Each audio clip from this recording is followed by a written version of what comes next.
The first one to me is to make it interactive because students learn best by seeing and also doing.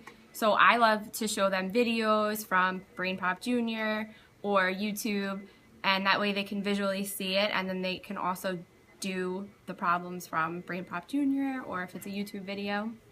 Another way is to teach technology skills to them that are just going to be useful in life. So Microsoft Word, how to do research on the internet, things like that.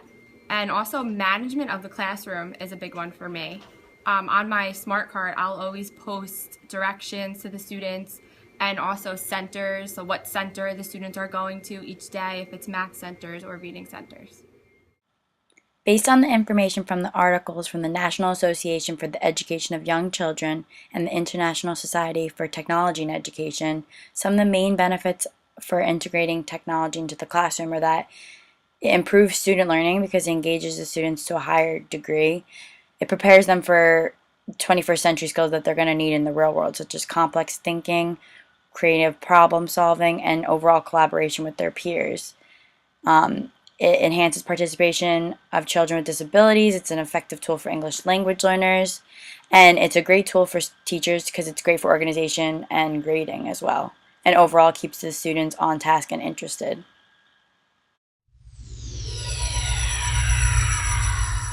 I have 5 computers in my classroom. So those I use for math centers. The students use a website called iexcel.com. And what it is it will ask them multiple choice math questions, and it's aligned to the Common Core. So whatever skill I'm teaching, if it's I'm teaching equivalent fractions, there's an equivalent fractions iExcel, so they could do that and practice problems.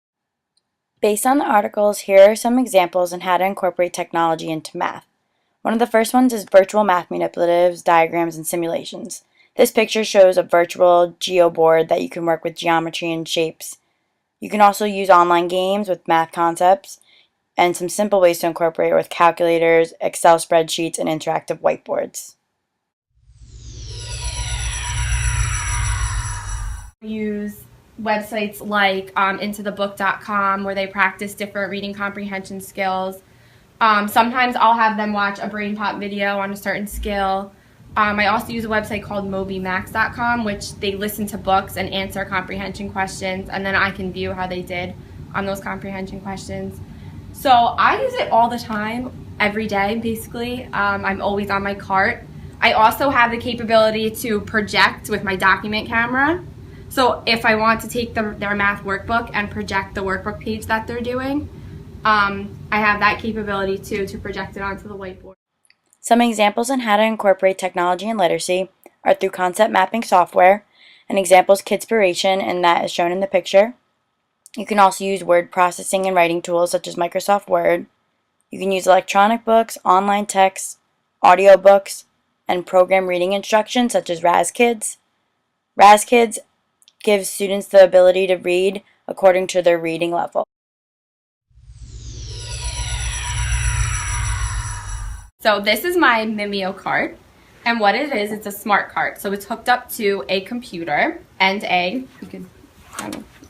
hooked up to a computer, and then it also has a projector. So I can go on the internet and do things like I could show a BrainPop video if I would like. I also can use things like Microsoft PowerPoint, where I project my center so the students know which center they're going to each day. Another thing that I have is I have 5 computers in my classroom.